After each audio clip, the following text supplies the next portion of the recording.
वो मैं खाऊंगा, जो दूसरा लड्डू है वो तेरी मैया खाएगी और जो बचा तीसरा वो तू। अब बताओ भला उसे कुछ मिला? तो ये दिमाग लगाने वालों को ना कुछ मिलता नहीं है। एक बार जा रहे थे हम कथा पे, गर्मियों का समय था, बहुत ज्यादा गर्मी हो रही थी, तो मार्ग में एक बढ़िया आम के पेड़ का बगीचा था। तो जो हमें यजमान लेके जा रहे थे उनने कहा कि देवी जी थोड़ा विश्राम कर ले, पेड़ के नीचे बहुत गर्मी है, परेशान हो जाए। हमने कहा ठीक है। अब हम सभी लोग आम के पेड़ के नीचे बैठे हुए थे, तो वो भी ऐसे महाराज आधे लेटे होते ना, ऐसे करके ऊपर सर करे लेटे हुए। अब आम के पेड़ में लगे थे क्या? जोर से बोलो ना महाराज। अब आम के पेड़ में आम ही लगेंगे, केला थोड़ी लगेंगे, प्रेम से बोले राधे राधे। तो आम के पेड़ में लगे थे आम, और अचानक से बोलने लगा देवी जी आप और ठाकुर जी करती हो, हमें तो नहीं लगता आपके ठाकुर जी में कोई दिमाग है, कोई बुद्धि है। हमने कहा क्यों भैया ऐसे क्यों कहते? देखो ना आपके ठाकुर जी की बुद्धि। आम का पेड़ कितना बड़ा होता है? बहुत बड़ा होता है। उसमें आम कितने होते हैं? कितने? बोले इतना बड़ा आम का पेड़ है, इसमें इतने से आम लगे। और बगल में महाराज जो तरबूज की बेल थी, तरबूज की बेल कितनी होती है? इतनी पतली सी होती है, और उसमें तरबूज कितना बड़ा। तो बोले ये कहाँ की समझदारी हुई, जो इतना बड़ा पेड़ है, जो वजन को सह सकता है, उसमें तो इतने से लटका दिया, और जो पतली सी मरी मराई सी बेल है उसमें इतना बड़ा लटका दिया। अब इतना बोल रहे थे कि एक आम टपका उठ के नाक में। कभी किसी की नाक में कोई चीज लगी नहीं लगी? जब नाक में कोई चीज लगती है ना तुरंत आंख से आंसू आता, इतनी जोर के लगती है। हमारे तो कई बार लगी। तो जैसे ही महाराज एक आम टपका नाक में, हमने कहा भैया अब बताओ भगवान ने सही किया कि गलत? यदि उतना बड़ा फल लगाते पेड़ में और वो गिरता तो बताओ क्या सिर बचता? तो भगवान ने जो किया वो हम नहीं कर सकते। ये तर्क नहीं करना चाहता, करना है तो राम के किए हुए को करो और कृष्ण के कहे हुए को करो। आज समाज में कई ऐसे लोग हैं कहते भैया भगवान ने चोरी की हम भी करेंगे, भगवान ने किसी के वस्त्र चुराए हम भी चुराएंगे। तो भैया भगवान ने चोरी की, उनकी तो लिख गई भागवत, और तुम चोरी करोगे तो तुम्हारे पीछे पुलिस भागेगी और बोलेगी भाग मत। भगवान ने जो किया यदि हम भी वो करना चाहें तो बताइए भोलेनाथ कौन है? भगवान है। समुद्र मंथन के समय भगवान ने हजारों टन विष का पान किया था, अब तोला 2 तोला कर लो, सूंघने मात्र से मर। आज जब प्रश्न ये उठा है तो इसका उत्तर भी देना चाहेंगे। ऐसा ही प्रश्न राजा परीक्षित ने भी किया था। सुखदेव जी से कहने लगे बाबा एक बात बताओ, संस्थापनाय धर्मस्य प्रश्नाय तरस्य अवर तीनों ही अंशे ने भगवान जगदीश्वर, जो धर्म की स्थापना के लिए आए और धर्म की स्थापना करने वाला चोरी करे, कोई स्त्री स्नान करे उसके वस्त्र चुराए, हजारों स्त्रियों के साथ राज करे, ये कहाँ का धर्म है? तब उनके प्रश्न का उत्तर देते हुए सुखदेव जी ने कहा था परीक्षित, सबसे पहली बात वो भगवान है। और राम कथा कहती है क्या? समरथ का नहीं दूसरी गुसाई हो, रवि पावक सूर्य सरी की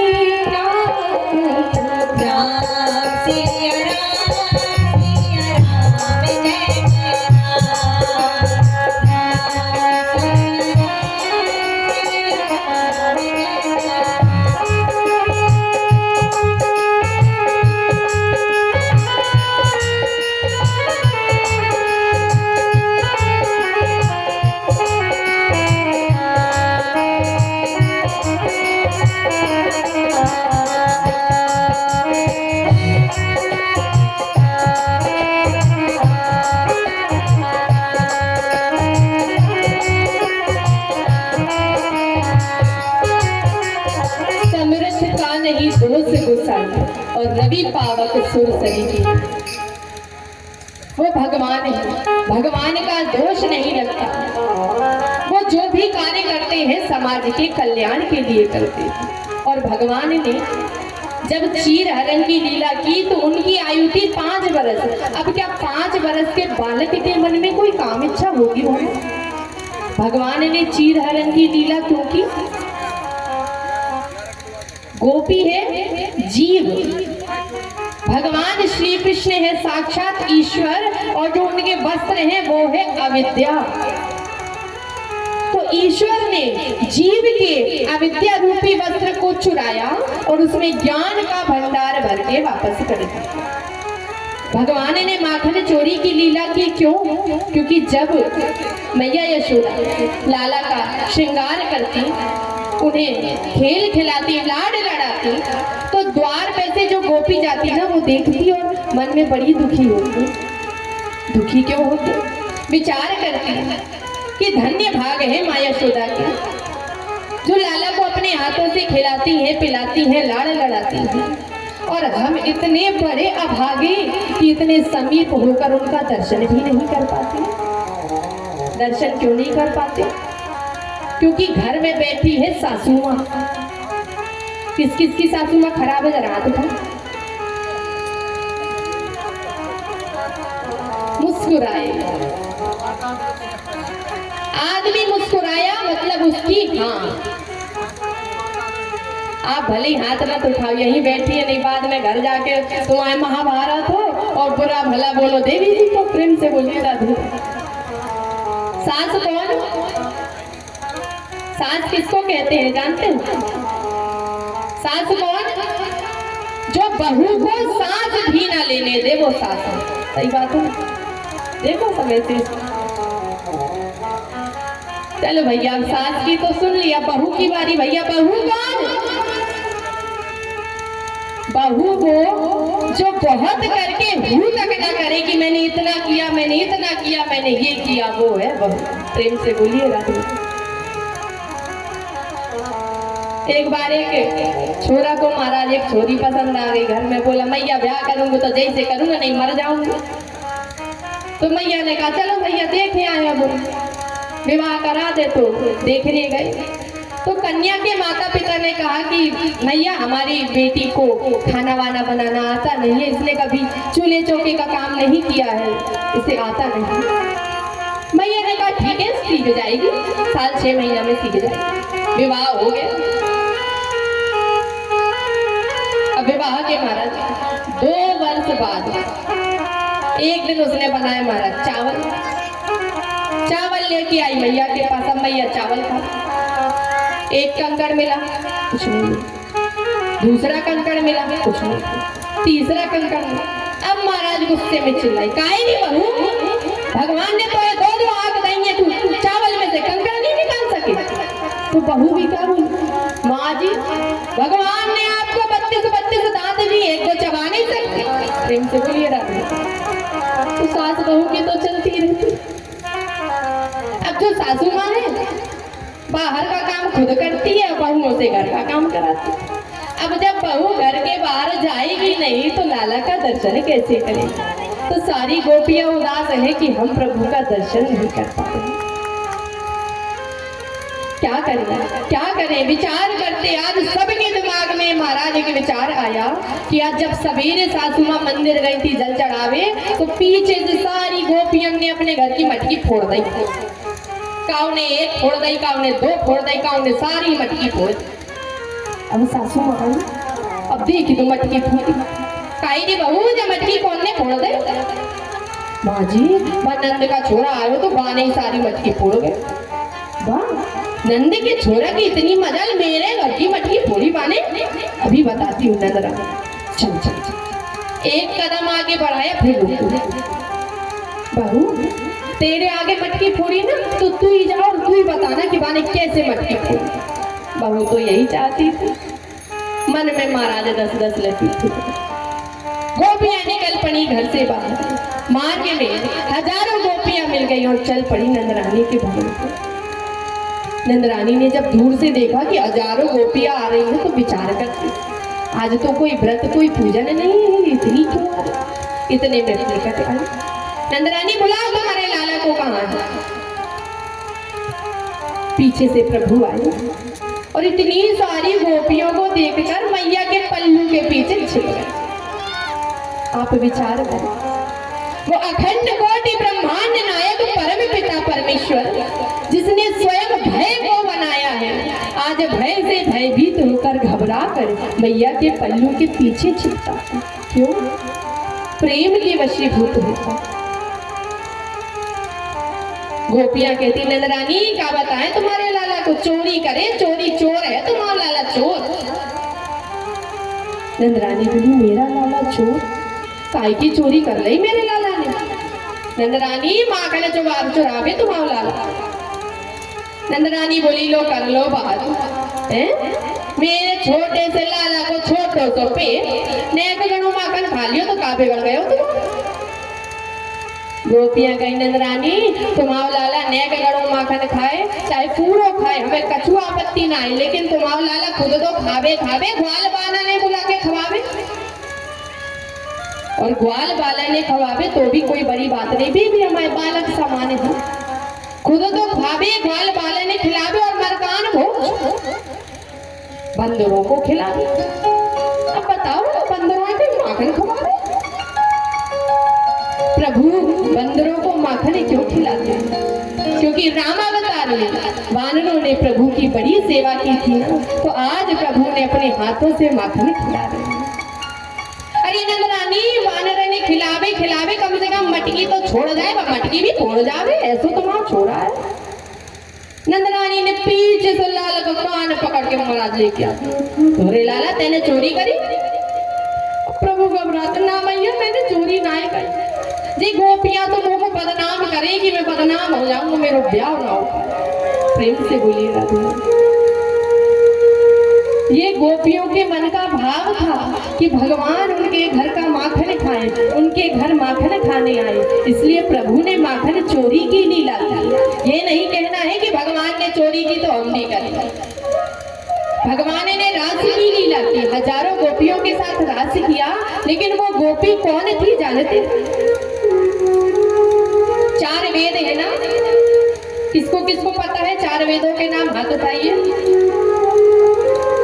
बच्चों से पूछ रहे क्योंकि आजकल के बच्चे नहीं जानते, आप तो हमसे भी ज्यादा ज्ञान है। बोलो।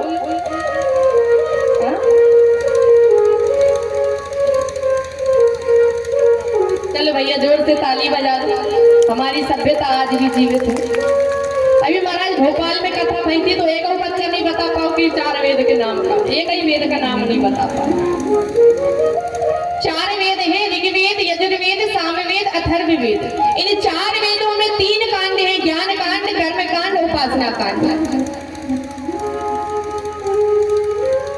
ज्ञान कांड में 16,000 मंत्र, कर्म कांड में 4,000 मंत्र और उपासना कांड में 80,000 मंत्र। तो उपासना कांड के 80,000 मंत्र जब भगवान को समझने में असमर्थ हो गए, तो आज ब्रज की 80,000 गोपियां बनकर आई हैं प्रभु के साथ लीला करके उन्हें समझने के लिए। कोई साधारण स्त्री नहीं। इस प्रकार प्रभु ने रास की लीला की, तो ये कहना बिल्कुल अनुचित होगा कि भगवान ने ये किया हम करें। कृष्ण के कहे हुए को करो और राम के किए हुए को करो। भगवान श्री राम ने क्या किया?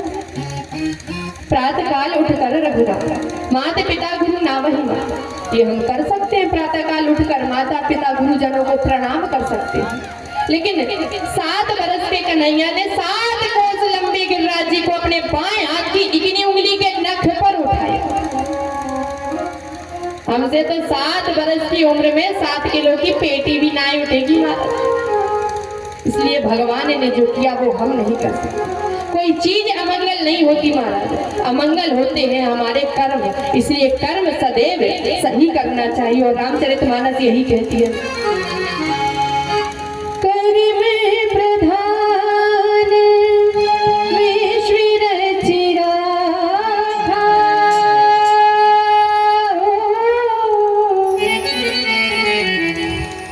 आगे बोलो महाराज।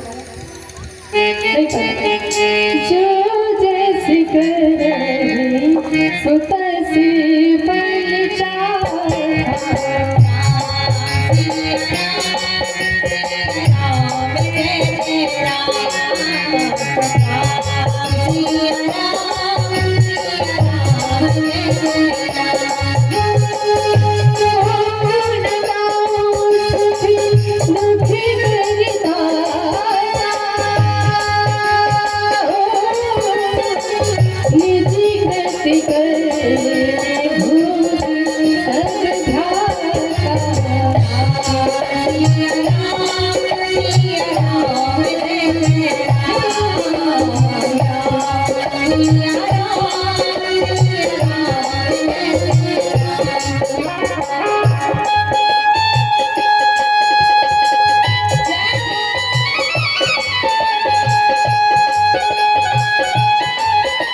विश्व रची राखा और जो जस करे।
श्री राधे राधे। प्रेम से बोलिए राधे।